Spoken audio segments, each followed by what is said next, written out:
Welcome home, brave heroes. I'm Ash, this is HeroQuest, and we are just going to unbox my latest Reaper order because that is so much fun for me to do. I haven't done it yet with this order. I have opened the box, but I haven't really gone through all the contents, so we are going to do that now, here, today, and you're going to see what a person might be able to get for about $69 USD. Doesn't seem like a lot in this box for that price compared to, getting an entirely new game or whatever, but this is a Reaper order from eBay, so I had to get each of these minis individually. They all came together, had the same combined shipping. The shipping was free because I went over $65. I'll put the seller name in the description below, and let's just have fun looking at the Reapers. And yes, I'm going to compare them to my 32mm contemporary HeroQuest miniatures and AltarQuest miniature. And by the way, AltarQuest neoprene mat in the background here from Miniature Market. It was on clearance, so it was only like $11, so I had to have it.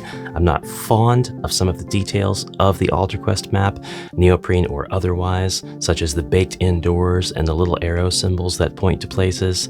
That's not necessary, but I like neoprene mats used as backgrounds in the videos, and I could always use new backgrounds, so it's lovely for that purpose alone, if anything else. If not anything else. I've also got my 28mm Skaven over here, so we can compare sizes with them as well. Because I know everybody will always ask for different Reapers and other miniature lines. Will it HeroQuest? I always ask this myself. These I don't have necessarily for HeroQuest. This is for a different project that I'm working on. And I still have quite a few miniatures left to get for this project to be as immersive as possible for my own testing purposes. But let us get into the unboxing. Fire walls, walls of fire. Probably could have gotten these from pretty much anywhere. Probably could have gone about this a number of different ways. But I wanted them from Reaper because, the scale match, the aesthetic match, somewhat, more or less, it's fire. It's walls of fire. You can place these in your room. You can have these spring up and represent that the fire has spread to a whole particular room in your dungeon, whether you're playing HeroQuest or something else with some homebrew rules. And I know that there are a number of games that utilize fire spread mechanics, like I believe Mansions of Madness, two completely different games. They're together on my shelf. We spread the fire, maybe not every turn, or maybe every turn if you're really trying to up the ante. If you run out of fire tokens or fire wall miniatures or whatever, you could just take one from an inaccessible room and use it to spread further out. You can also use the fire wall to represent a spell, a wall of fire. Perhaps there are levels to this, and the 0 skill or level 1, whatever you want to call it, you'll have your 1 wall of fire, 2 tiles if you are level 2 or you cast the spell more than once, or the fire spreads, and then a level 3 version is if it links up here, spreading the fire even further. And you could have it wrap around the character diagonally, then orthogonally, or you could do this. There's any really number of combinations you could treat the spread of fire or fire magic as it pertains to this wall design in your game. But something I want to point out really quick before we move on is that these actually do fit together really well. I believe they would be designed to do that, so that is actually really cool. They just nestle right in one another. You can glue these together if you wanted to. That feels nice. That just feels really nice. All right, moving on from the fire. Oh, by the way, 28mm, and this is a Minis 3D Wizard. I got her for free, so can't complain. Skaven, 32mm, Harpy Lady from AltarQuest, and then the HeroQuest Druid. Orc of indeterminate accent, yes, making a guest appearance here. Do you make your fire impassable, or do you allow characters who have a fire protection of some kind, whether it be magical or armor, able to pass through flames, or is it just mechanically like a wall? Or do you give your heroes the ability to put the fires out? Do they go out on their own after a certain amount of time? So many possibilities. I wanted my own mummies, so we've got some 25mm mummies, 25mm being the stated scale of Reaper miniatures. They take on a very familiar pose. I had another option for a sort of less wrappings, more pharaoh type of enemy, a tomb king that was not skeletal, or I guess was skeletal but was more like pharaoh that has awoken from his tomb wielding a scythe than, decrepit, dry, crumbling mummy. But I decided to get the mummy. I should compare these mummies to the original HeroQuest mummies and to the contemporaries. Maybe I do that later. Alright, next up we've got some orcs. These came in a pack of 3, although it wasn't a physical pack, it was a metaphorical pack. A logical pack, if you will. We've got a bit of a brute with a mace and a shield. They like that. Another one with a very threatening spear. And then a really cool looking one. Love the design on this guy. Pauldron, buckler on the back, two-handed sword, full of notches. The notched sword. Our druid's getting very surrounded now. I wanted fish people, sahuagin if you will. These guys will suit my purpose well, I believe. Really like the variation in poses and weapons, as well as the variation of expressions and head shapes for these guys. They are so funny. They are really cool. Monstrous, but they're kind of goofy. There's no reason you couldn't use them as friendly and yeah, I know, call me crazy. All right, let's open up one of these blisters. I didn't really necessarily mean to get metallic miniatures, and it looks like that is how they decided to send this with the metal miniatures in the blister packs. These are the were-rats. There are 3 of them in the pack. They are very Skaven coated, very Skaven posed. Were-rat with a cleaver, holding a bag. Very detailed sculpt. Love this. You can see everything on this guy. His scowl, his ratty teeth poking out. I love him. I would grant him citizenship in my kingdom. Another guy, dual wielding, very wide daggers, screaming at his opponent, trying to bully them into submission or running away so that he can obtain their cheesy treasure. We've got circular bases. Bit odd. Maybe that's a Reaper staple. I don't remember ever seeing circular bases. They fit well enough. They don't fit with the aesthetic of anything else, like circular bases, what even? That's gonna be one of those situations where I put it in the base and he just leans and falls out. Fantastic. They're useless. The third rat comes on a little metal sprue and has his head separated from his body, so he needs to be assembled. For the metal, you can just give them slight bends back and forth until they come off. Do the bending gently, and then we can see there's a little sort of conical peg here that fits into this conical spot. I don't like waiting around when it comes to gluing. Just go ahead and get it done now. And here's our assembled rat man, our assembled were-rat, dual wielding daggers, 1 up, 1 down. He's got a hood, so you could give him some magical abilities because hood equal magic. I don't make the rules. We'll let him rest his head as he gazes up longingly at the goblin. Oh, because we need the gravity to help cure the... never mind. Okay, astute observers, you'll notice I got beds. I like beds. I think beds are great. HeroQuest comes with no beds. Very few games come with any beds. I don't even have beds in the Dungeon Saga Origins stretch goal box. I've got nothing. Ultimate Pledge extras, all kinds of sculpts, no beds, so I got beds. Actually, I think there is a bed in there, but it's stupidly small. It is so out of scale, and it looks dollhouse style anyway. These look more tavern-like.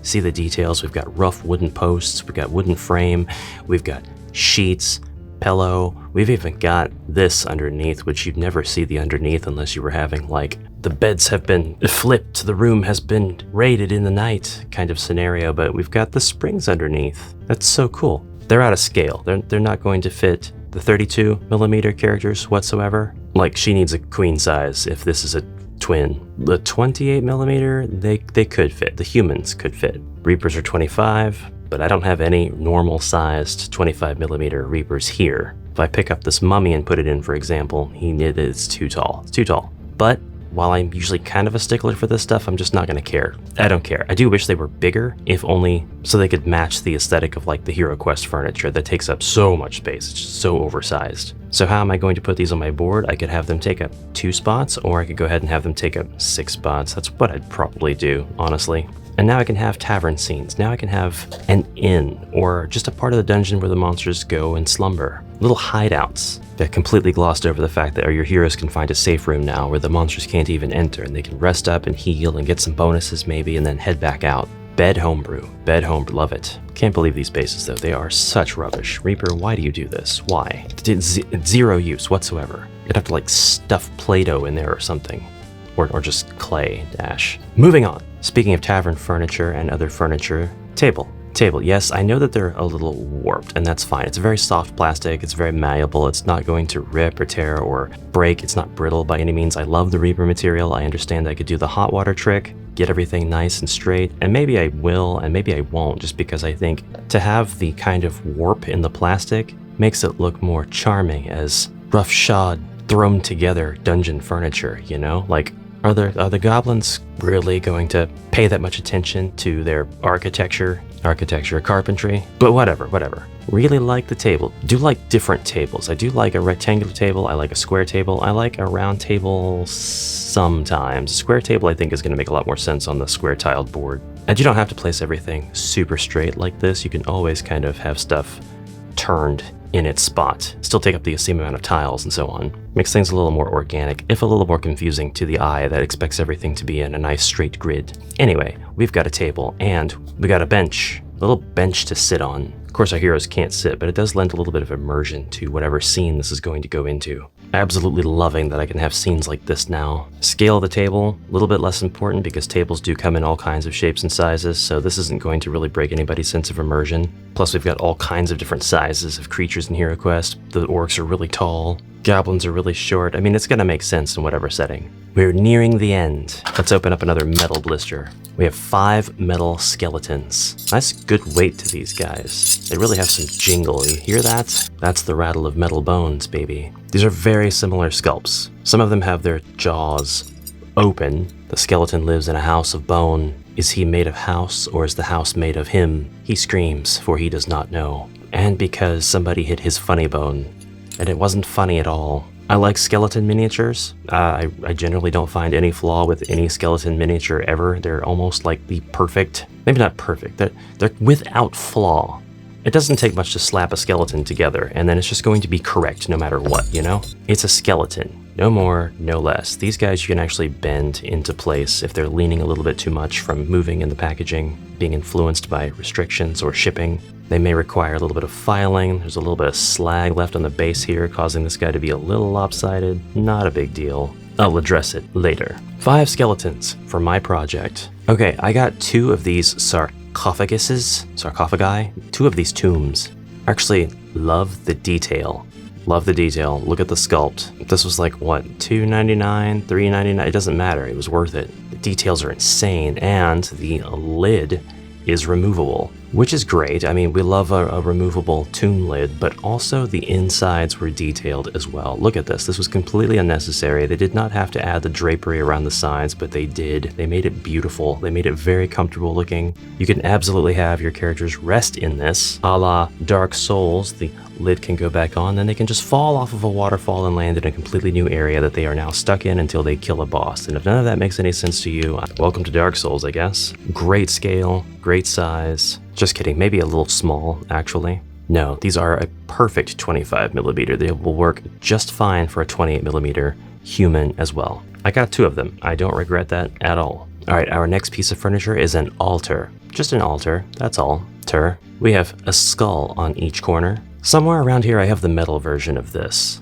The metal version comes with a lady who is unclothed, laying over the top as some sort of potential sacrifice that I would think you'd have to save if you implement the entirety of the figurine in your game. Or if it's a little more grimdark, maybe you don't end up saving her in time, but it's hollowed out back here, so we can put something in here, some treasure or something, or otherwise just leave it hollowed out. It's a really wise decision, very smart, less plastic used that way. I guess I'd rather have this hollowed out than the underneath. Plus, maybe evil altars really are designed this way, where the back is hollowed out like that. I wouldn't know. I could always go to Temu and buy my own real evil altar and find out that way. I'll let you know. It is very appropriately sized for the 32mm minis. Yes, the goblin is very short behind it, as is correct, as is canon. My brothers, I advocate for free public transport. And by free, I mean we make the humies carry us around. And now we are at our last miniature. This guy was expensive enough that I only ordered 1, and by expensive I mean he was probably like $3.99.